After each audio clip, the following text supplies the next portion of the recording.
The Grand Hall of the Galactic Council buzzed with activity. Hundreds of alien species, each more strange and colorful than the last, filled the room. They came from all corners of the Milky Way. Some had tentacles, others had multiple eyes, and a few even floated in the air. At the center of this diverse group sat the Council's leaders. They looked worried. Their big eyes darted around, and their antennae twitched nervously. "We must discuss the humans," said Zix9, the lead counselor. His voice was high and squeaky, like a mouse, but everyone listened carefully. The word humans made the room go quiet. Then whispers started. Humans? Those weak creatures from the blue planet. Why waste time on them? They can't even travel beyond their own star system. Zix9 raised all four of his hands to quiet the room. Yes, humans. We have ignored them for too long. They are different. Grok, a large green alien with sharp teeth, laughed. The sound was like rocks in a blender. Different. They're primitive. They still fight each other over tiny pieces of land. They can't even agree on a single government for their planet. Many in the room nodded and mumbled in agreement. But Zix9 didn't look convinced. He pressed a button, and a hologram appeared in the center of the room. It showed planet Earth, spinning slowly. "Look closer," he said. The hologram zoomed in. It showed humans in their daily lives. They worked, played, and created. But most importantly, it showed their conflicts. "See how they fight," Zix9 said. "It's messy, yes. Primitive, perhaps. But look at their faces." The hologram focused on the eyes of human soldiers. They were filled with determination, fear, and something else, a fierce will to survive. "No other species fights like this," Zix9 continued. "They don't give up. They adapt. They find new ways to win, even when all seems lost." Grok snorted. "So what? They fight well on the ground. In space, they would be helpless." Zix9 shook his head. "That's what worries me. We think they're weak because they're not in space yet. But what if that changes? What if they bring this spirit to the stars?" The room fell silent again. The aliens looked at each other, unsure. Then a new voice spoke up. It belonged to Ilara, an alien that looked like a glowing jellyfish. "You worry too much, Zix9. Humans are curious, yes, creative, even, but they're not a threat. They spend more time fighting each other than looking to the stars." Zix9 sighed. He knew most of the council agreed with Ilara. They saw humans as an interesting curiosity, nothing more. "Perhaps you're right," he said, "but I propose we watch them more closely, just in case." The council voted. Most agreed to increase observation of Earth, but only a little. They still didn't see humans as important. As the meeting ended, Zix9 looked again at the hologram of Earth. He zoomed in on a human child, looking up at the night sky with wonder. "I hope we're not making a mistake," he whispered to himself. Little did Zix9 know, his worries would soon prove right. The galaxy was about to face a threat that would shake it to its core. And the creatures everyone thought were weak and primitive. They would be the key to survival. But for now, Earth spun on, unaware of the eyes watching it from the stars, unaware of the role it would soon play in a war that would change everything. The humans went about their lives, arguing, laughing, fighting, and dreaming. They looked up at the night sky and wondered if they were alone in the universe. They weren't. And soon, very soon, they would find out just how unalone they really were. 6 months had passed since the Galactic Council's meeting about humans. Life in the galaxy continued as usual, or so everyone thought. On a quiet Tuesday morning, alarms blared across the Galactic Council's headquarters. Red lights flashed. Aliens of all shapes and sizes ran through the corridors, panic clear on their faces. Zix9 rushed into the main control room. "What's happening?" he asked, his voice shrill with worry. A tall, thin alien with 6 eyes turned to him. "It's the Zarkons," she said, her voice trembling. They've attacked the Blorkshin system. Zix-9 felt his heart sink. The Zarkons were a mysterious and powerful race from the edge of the galaxy. No one had seen them in thousands of years. Many thought they were just a myth. "Show me," Zix-9 said. A large screen lit up. It showed a peaceful planet surrounded by ships. But these weren't normal ships. They were huge, dark, and shaped like angry fists. Beams of red light shot from the ships, destroying everything in their path. "They've already taken 3 planets," the six-eyed alien said. "Nothing can stop them." Zix-9 watched in horror as a Zarkon ship easily destroyed a Blorkshin defense station. The Blorkshins were known for their advanced technology. If they couldn't stop the Zarkons, who could? Over the next few days, more bad news poured in. The Zarkons moved from system to system, unstoppable. They didn't communicate. They didn't make demands. They just destroyed. The Galactic Council called an emergency meeting. The Grand Hall, once full of calm discussion, now echoed with shouts and cries. "We must fight back," yelled Grok, the large green alien. "With what?" asked Ilara, the jellyfish-like creature. "Our weapons are useless against them." "Then we must negotiate," said another alien. "They won't talk to us," said Zix-9 quietly. Everyone turned to look at him. "We've tried. They ignore all our messages." Silence fell over the room. Fear hung in the air like a heavy fog. "What do we do?"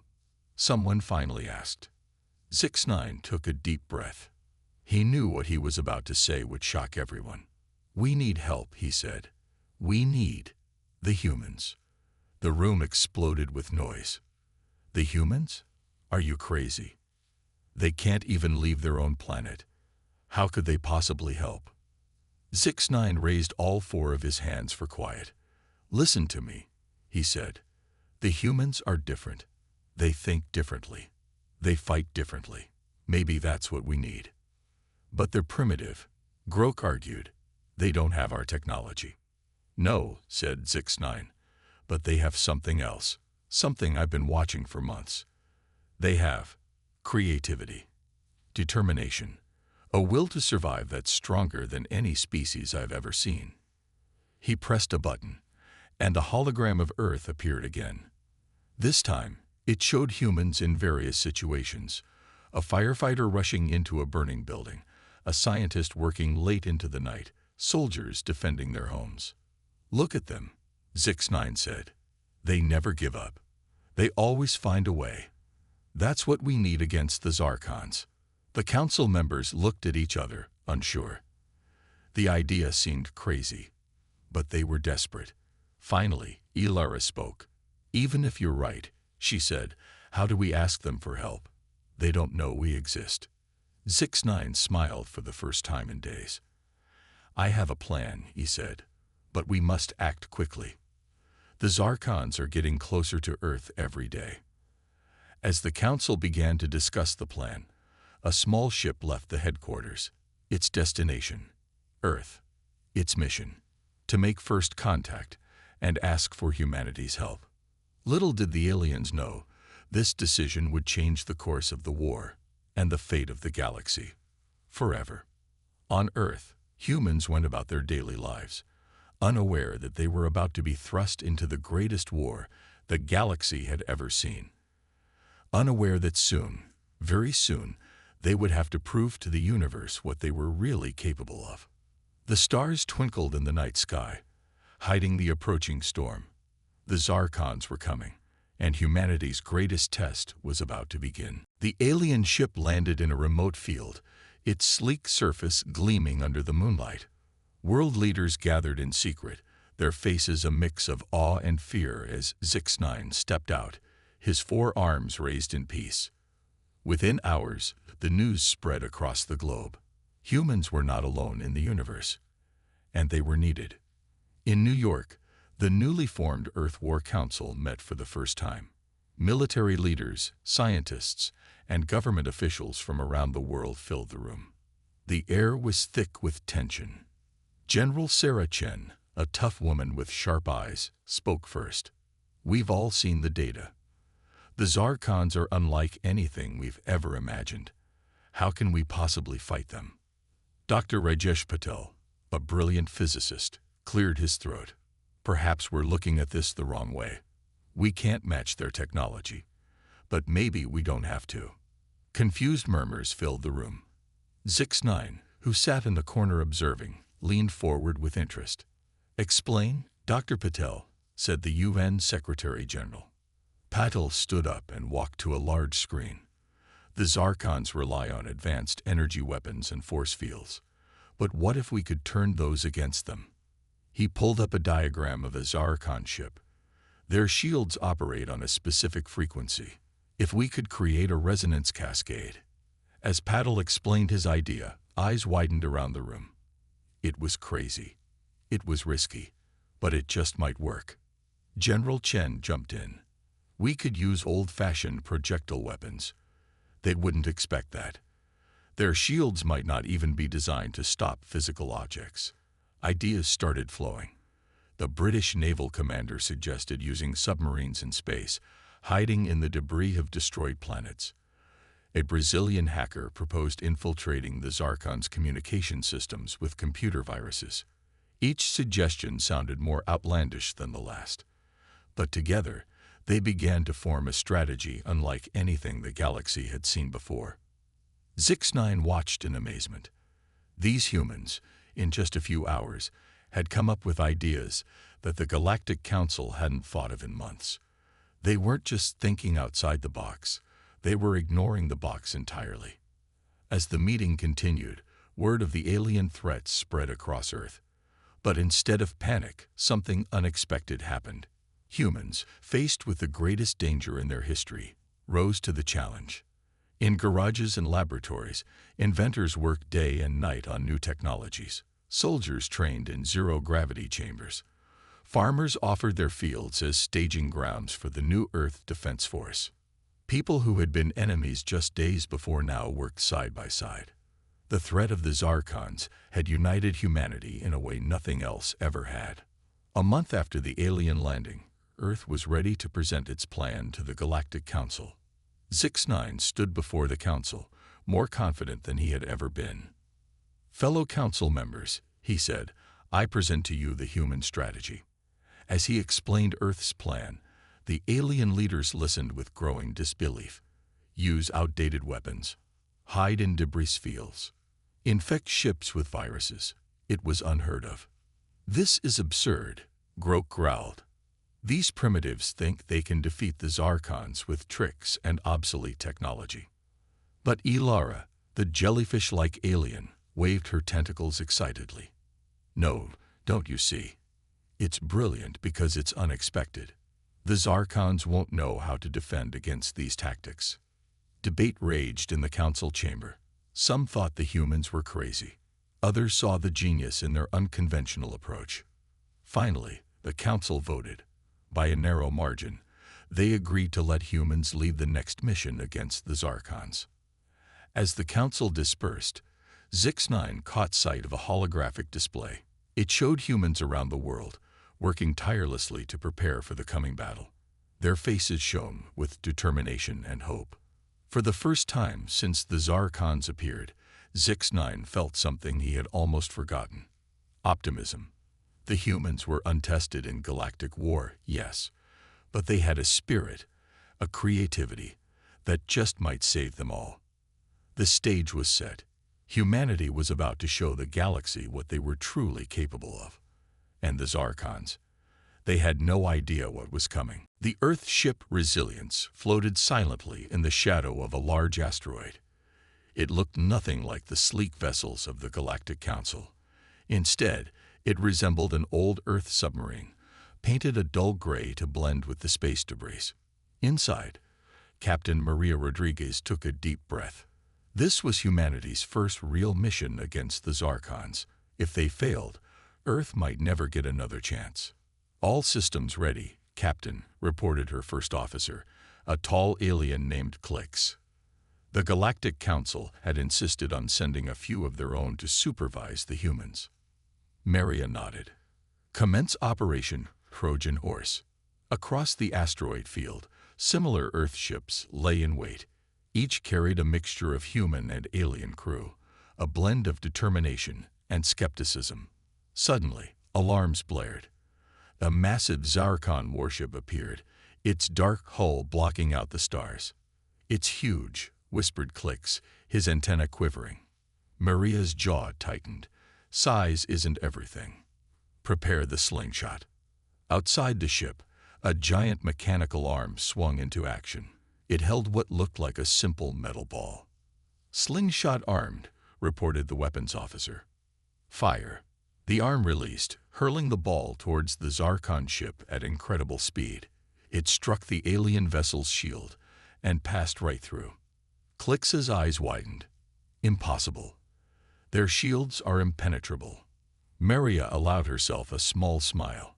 Not to simple kinetic weapons, apparently. Sometimes, old school is the best school.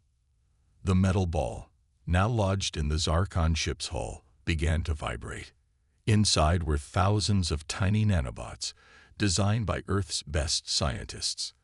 They started to eat through the alien metal, replicating as they went. Alarms blared on the Zarkon ship. It began to fire wildly, but the Earth vessels were too well hidden among the asteroids. "Phase 2, ordered Maria. "Launch the Trojans." Small, sleek fighters shot out from the Earth ships. But instead of attacking, they flew straight for the holes created by the nanobots. The Zarkons, confused by this strange tactic, couldn't react in time. Inside the alien ship, human soldiers in special suits emerged from the fighters. They moved quickly, planting devices as they went. Back on the Resilience, Maria watched the operation unfold on her screens. Everything was going according to plan, but the hardest part was yet to come. "Captain," called out the communications officer, "we're receiving a transmission from inside the Zarkon ship. It's General Chen." The general's voice crackled over the comm. "Package delivered. Get ready for some fireworks." Maria nodded. "All ships, initiate electromagnetic pulse." Now, a wave of energy rippled out from the Earth ships, striking the Zarkon vessel. At the same time, the devices planted inside activated. The effect was immediate. The Zarkon ship's lights flickered and died. Its weapons fell silent. The mighty warship hung in space, powerless. Cheers erupted on the bridge of the Resilience. Even Clix was jumping up and down, his skepticism forgotten. But Maria knew it wasn't over. "Boarding teams, move in. Let's take that ship." Over the next few hours, human and allied alien forces swarmed the Zarkon vessel. The alien crew, confused by the failure of their technology, put up little resistance. By the time the Galactic Council fleet arrived, expecting to find a battle, they instead saw the Zarkon warship under human control. Zix-9, watching from the Council's flagship, couldn't believe his eyes. The humans had done it. They had captured a Zarkon warship, something no other species had managed to do. As Earth ships began to tow their prize back home for study, news of the victory spread across the galaxy. Species that had dismissed humans as primitive now looked at them with new respect and a little fear. On the Resilience, Maria allowed her crew a moment of celebration, but she knew this was just the beginning. The Zarkons would be back, and they would be angry. As she looked out at the stars, Maria felt a mix of pride and determination. Humanity had proven itself on the galactic stage. Now, they had to be ready for what came next. The war was far from over, but for the first time since the Zarkons appeared, the galaxy had hope, and it came from the most unexpected place. A small blue planet called Earth. 3 months had passed since humanity's first victory against the Zarkons. The captured warship, now named Phoenix, sat in a secret Earth facility. Scientists from around the world worked day and night to understand its technology. Dr. Amelia Wong wiped sweat from her brow as she studied a holographic display of the Zarkon ship's engine. "It's like nothing we've ever seen," she muttered. Beside her, Glix, an alien engineer from the Galactic Council, nodded his bulbous head. The Zarkons are centuries ahead of us, he said glumly. Amelia's eyes sparkled. Maybe. But that just means we have more room to innovate. Their conversation was interrupted by a loud alarm. Red lights flashed throughout the facility. What's happening? Glix asked, his 3 eyes blinking rapidly. Amelia rushed to a nearby console. Her face paled as she read the screen. The Zarkons, she whispered. They've adapted. They're attacking Earth's moon base. Across the solar system, chaos erupted. The Zarkons had returned with a vengeance. Their ships now emitted a strange field that neutralized the humans' EMP weapons. The tactic that had won Earth its first victory was now useless. On the moon base, Colonel Jack Harper watched in horror as Zarkon ships appeared out of nowhere. They've developed some kind of cloaking technology, he reported to Earth Command. We can't see them until they're right on top of us. The battle was fierce. Human defenders fought bravely, but they were outmatched. Just as all seemed lost, a transmission came through. This is Captain Rodriguez of the Phoenix. A familiar voice crackled over the comm. Hold on, Moonbase. Help is on the way.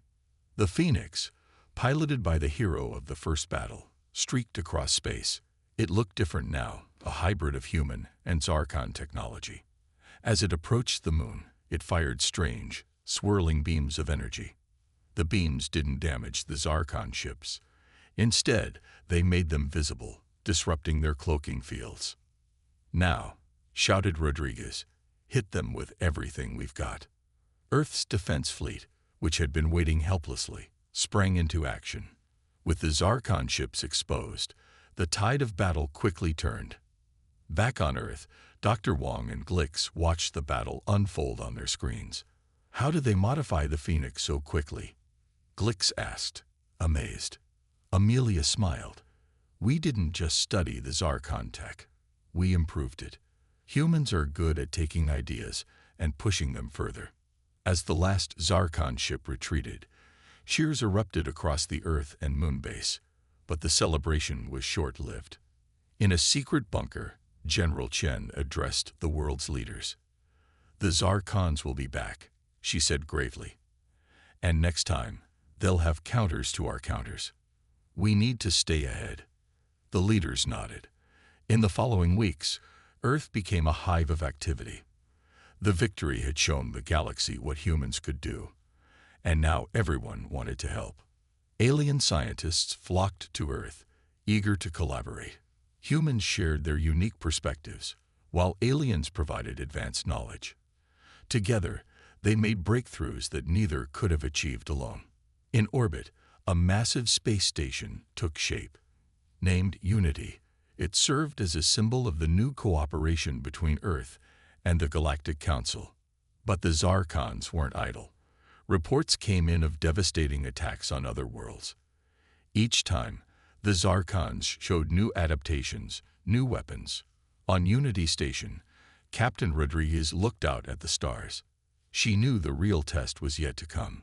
The Zarkons were learning, evolving. But so were the humans. They think they can outthink us, she said to herself. But they don't understand. Adapting isn't just what we do, it's who we are. As if in response to her words, an alarm sounded. A massive Zarkon fleet had just appeared at the edge of the solar system. The biggest battle yet was about to begin. Rodriguez straightened her uniform. It was time to show the galaxy once again what humans could do when pushed to their limits. The Zarkons were in for a surprise. Because this time, humanity was ready. The massive Zarkon fleet loomed at the edge of the solar system, a dark cloud threatening to engulf everything in its path. On Unity Station, alarms blared as crew members rushed to their stations. Captain Maria Rodriguez stood on the bridge, her face set in grim determination. This is it, people, she said. The moment we've been preparing for. Beside her, Zix9 watched the approaching fleet with all 4 of his eyes. There are so many, he whispered. How can we possibly? We'll find a way, Maria said firmly. We always do. As the Zarkon ships advanced, the combined fleet of Earth and the Galactic Council moved to intercept. But this time, they had a surprise waiting. Operation Trojan Horse 2.0 is ready, Captain, reported Lieutenant Kim. Maria nodded. Launch the drones.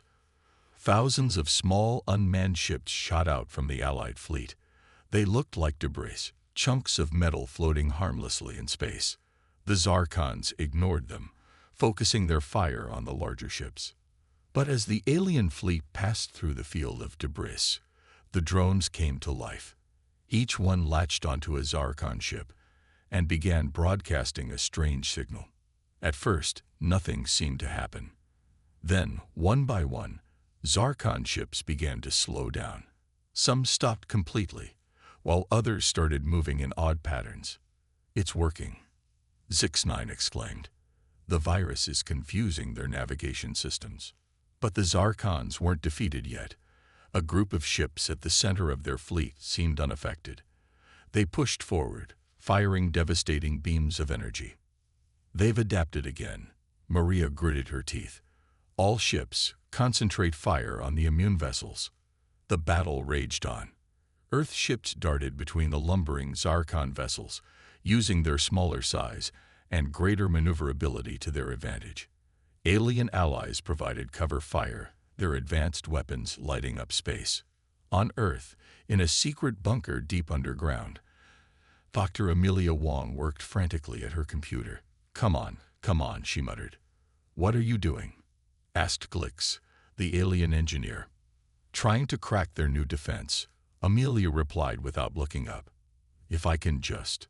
There, on her screen, a complex code unraveled. "I've got it," she shouted, transmitting the solution to the fleet now. Back in space, Maria received the transmission. "Dr. Wong, you're a genius," she said. "All ships, update your virus with the new code." The effect was immediate. The remaining Zarkon ships began to falter, their defenses crumbling under the updated attack. But the Zarkons had one last trick up their sleeve. Their flagship, a vessel twice the size of any other, suddenly lit up with energy. It was preparing to fire a weapon of unimaginable power. "If that thing hits, it'll wipe out half our fleet," Zix-9 said, his voice shaking. Maria's mind raced. They needed to stop that weapon, but how? Then an idea struck her. The crazy, human idea. "Phoenix, do you read me?" she called. Loud and clear, "Captain," came the reply. "I need you to fly into that energy beam when it fires." There was a moment of stunned silence. Then, "Understood, Captain. It's been an honor." As the Zarkon weapon prepared to fire, the Phoenix shot forward. It flew straight into the forming energy beam. It hybrid human Zarkon technology, creating a feedback loop. The result was spectacular. The Zarkon flagship's weapon overloaded, the energy backfiring into the ship itself. In a blinding flash, the massive vessel exploded. The remaining Zarkon ships, leaderless and corrupted by the human virus, began to retreat. Cheers erupted across the Allied fleet. On Unity Station, Maria let out a breath she didn't know she'd been holding. They'd done it. Against all odds, humanity and its allies had won the decisive battle. As the Zarkon fleet disappeared into the depths of space, Zix-9 turned to Maria. "I've never seen anything like this," he said in awe. "You humans, you're incredible." Maria allowed herself a small smile. "We're survivors," she said. "And we never, ever give up." As the Allied fleet began damage assessment and rescue operations, Maria knew this wasn't the end. The Zarkons would be back. But now, the galaxy knew that humanity was a force to be reckoned with. The war wasn't over, but the tide had turned. And it was all thanks to human ingenuity, determination, and their unique ability to do the unexpected. 1 year had passed since the decisive battle against the Zarkons. The galaxy was healing, but the scars of war remained. On Earth, rebuilding efforts were in full swing. The planet had become a hub of interstellar activity, with ships from hundreds of alien races coming and going. In the newly constructed Hall of Unity, Captain Maria Rodriguez stood before the Galactic Council. She looked different now, older, wiser, with a few new scars and a shiny medal on her chest. Captain Rodriguez, Zix-9 spoke, his voice filled with respect. Please share your report on the final Zarkon engagement. Maria nodded and began. 3 days ago, our fleet cornered the last known Zarkon stronghold. We expected a fierce battle. Instead, we found something unexpected. The hall fell silent as Maria continued. The Zarkons surrendered. Not just a few ships, but their entire remaining force. They asked for peace. Murmurs of disbelief rippled through the audience. Grok, the large green alien, stood up. Impossible. The Zarkons never surrender. They never had a reason to before, Maria replied calmly. But now they do. They've seen what happens when the galaxy unites against them. They've seen what humans can do. She pressed a button, and a hologram appeared. It showed Zarkons working alongside humans and other aliens, rebuilding destroyed worlds. We didn't just beat them, Maria explained. We showed them a different way. Our adaptability, our creativity, it fascinated them. They'd want to learn from us, to be part of our galactic community. The council chamber erupted in discussion. Some were skeptical, others hopeful. Ilara, the jellyfish-like alien, waved her tentacles for attention. This is unprecedented, she said. But then again, so is everything humans have done since joining our galactic society. Perhaps it's time we truly embrace their ways. Zix-9 nodded in agreement. Humanity has proven itself not just in war, but in peace. Their ability to forgive, to see potential even in their enemies. It's remarkable. The council voted unanimously to accept the Zarkon surrender and begin integration efforts. As the meeting adjourned, Maria found herself surrounded by alien diplomats, all eager to strengthen ties with Earth. Later, on a balcony overlooking the sprawling city, Maria stood with Dr. Amelia Wong and Glix, the alien engineer. They watched as human and alien children played together in a park below. Did you ever imagine it would end like this? Glix asked, his 3 eyes blinking in wonder. Amelia shook her head. Never. When the war started, I thought we were doomed. But now the galaxy is changing, Maria finished. And we're at the center of it all. A small ship zipped by, piloted by a young human with a Zarkon co-pilot. The sight would have been unthinkable just a year ago. You know, Amelia said thoughtfully, the Zarkons asked me why we fought so hard, why we never gave up. I told them it's because humans always believe in a better tomorrow, no matter how dark today seems. Maria smiled. That's what makes us special. We're not just good at war. We're good at hope. As the sun set, casting a golden glow over the city, the 3 friends looked to the stars. The galaxy that had once seemed so threatening now felt full of possibility. Humanity had proven itself. They had shown they could fight when necessary, adapt when challenged, and forgive when victorious. The species that had once been dismissed as primitive now stood as leaders in a new galactic age.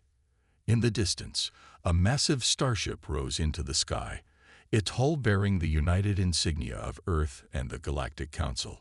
It carried a crew of humans, former enemies and new allies, all working together. Their mission: to explore, to learn, and to spread the message of unity across the stars. As night fell, lights twinkled on across the city, mirroring the stars above. In homes, schools, and spaceports across Earth, humans and aliens alike shared stories, dreams, and plans for the future. The war was over. A new chapter had begun, and at its heart was the species that had surprised everyone, especially themselves. Humans had not just survived, they had thrived. They had changed the galaxy forever. And this, everyone agreed, was only the beginning.